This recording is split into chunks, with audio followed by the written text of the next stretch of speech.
पति जब परदेश में गए हैं ना, जब सावन के महीना आवत बा तो कहत यार छुट्टी लेके घरे चलावा, मगर कहत कैसे बा, अरे छुट्टी लेके चल दियावा घर सजनवा सावन के महीनावा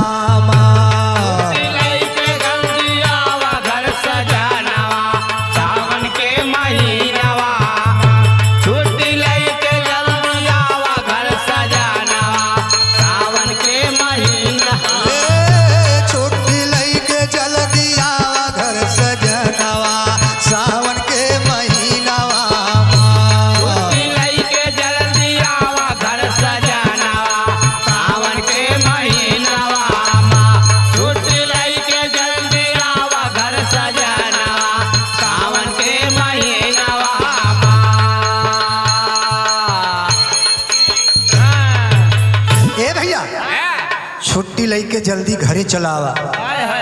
महीना सावन के आई के बाद लेकिन आवे लगे तो हमारी ताई एक चीज लेता है, लेकिन मंगावत का है मास्टर, अरे फेयर लवली ना, फेयर लवली ना भूलाना, तेल चमेली लेके आना, फेयर लवली ना भूलाना, चमेली लेके आना, फेयर लवली ना भूलाना, तेल चमेली लेके आना।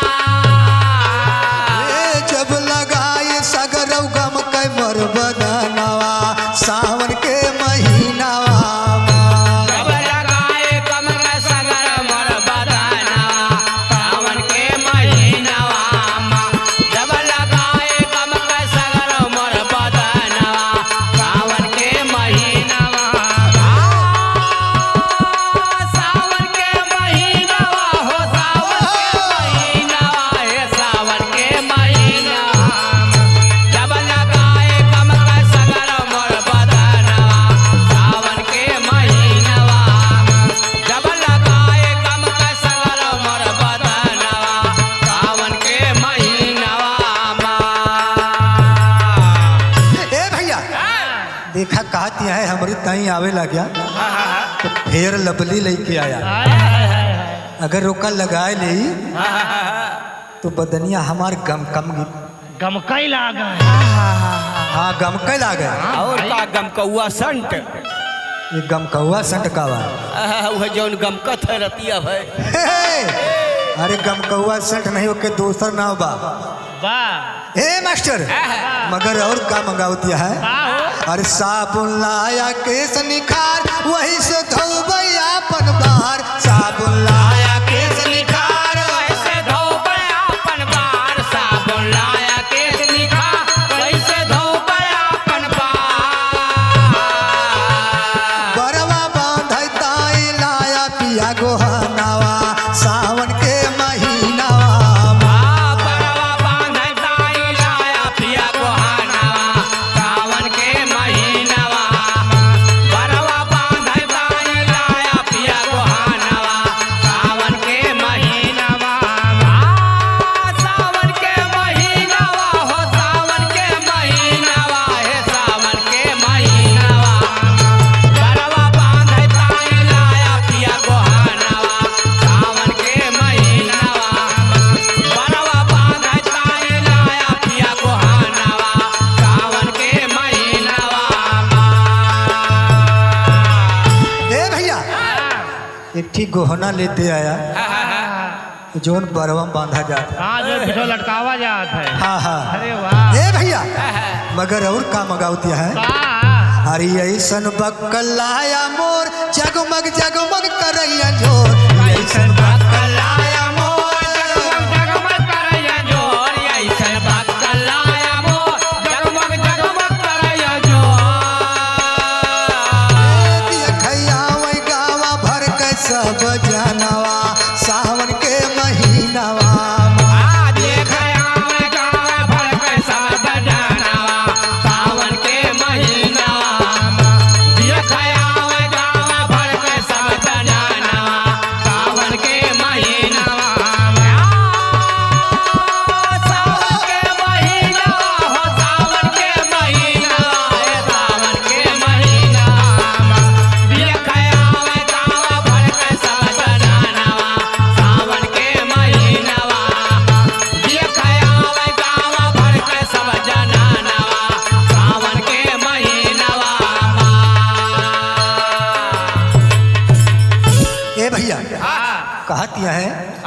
कि हमारी दाई ऐसा बक्कल लेके आया हाँ हाँ एकदम चमचमाए। हाँ टोला पड़ोसिन देखा आओ जान लो हाँ। जुगनू फिट रहा भाई माँ।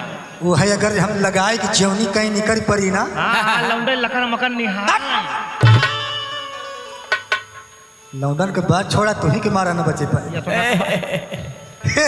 हाँ हाँ बहुत ज्यादा लुबलुबिया है। ए भैया हाँ वही कहती है ऐसा बक्कल लेके आया कि जो हम लगाए ले तो चमके और गाँव भर के लोग सब वही देखे आवे। हाँ अब यार पंचमी वाला त्योहारों नकचान बा, पंचमी वाला त्योहारों आई बा। कौन चंपमी का है? चंपमी ना पंचमी वाला। अच्छा वो गोझियो वाला। हाँ अरे दैया गुजिया बहुत निक लागत है ना। अरे खूब बढ़िया काटो कच्च दे रस बही जा। हे, जोन कच्छ दे रस बह जात है हाँ वो पहले के जमाना में बनत रहे। हाँ अब तो खस वाली बा। हाँ वही में गुड़ परत रहा, सोंठ मिर्च। हाँ ऐसे काटो ऐसे ढोड़िया बही जा ऐसे रसा सारे लाल लाल। खाए हो का अरे खूब भैया खूब।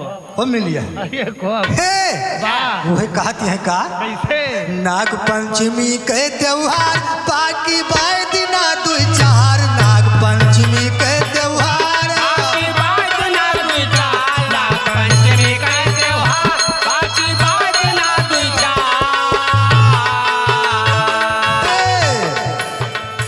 भोजन सुंदर सुंदर बनी है वही दीनावा सावन के महीनावा। भोजन सुंदर सुंदर बनी है वाहे देना सावन के महीना। भोजन सुंदर सुंदर बनी है वाहे देना सावन के महीना। सावन के महीना हो सावन के महीना हो सावन के महीना। भोजन सुंदर सुंदर बनी है वाहे देना सावन के महीना। भोजन सुंदर सुंदर बनी है वही दीना सावन के महीना। ए भैया हाँ अगर पंचमी के दिन बहुत बढ़िया बढ़िया भोजन बने, अरे आओ कहा था जौन जौन कहबा उहे बने, दोनों जने बैठ के खावा जाए आराम। वाह वाह वाह लेकिन दिखा और काव बनावे कहती है वाह।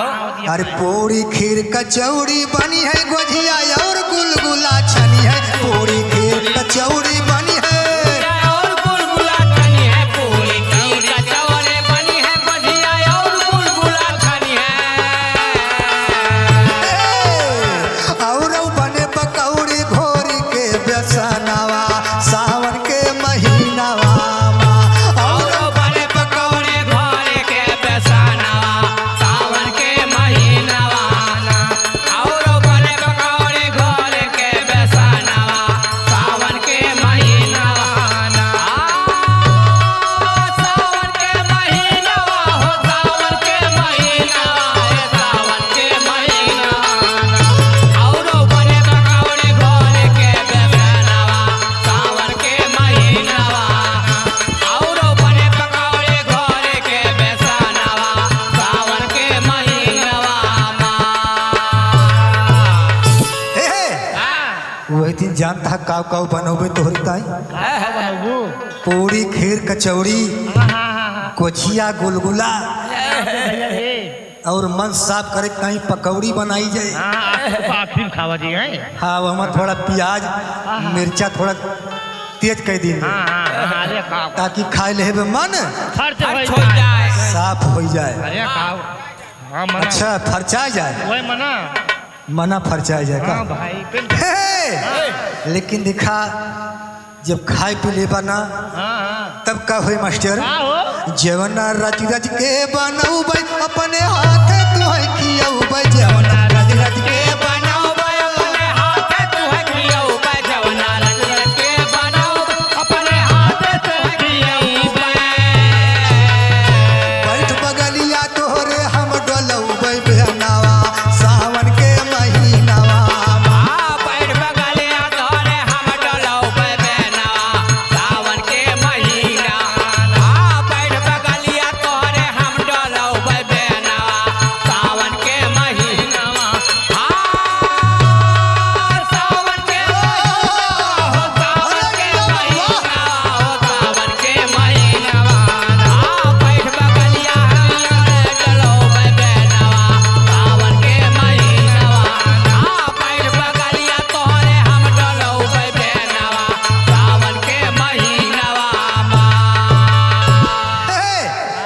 जेवना अच्छा अच्छा बनौबे अपने हाथे से खियाऊ और तोहरे बगल बैठ के बेना झल तो हम 5 पूरी बदाय 7 पूरी खाब। और का गोझिया ठीक।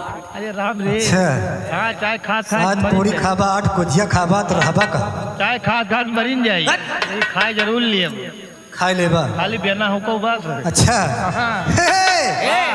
और देखा हमारी ताई एक चीज लेके आया जब आवे लागे तब कौन चीज आए हो? का मंगावती है का?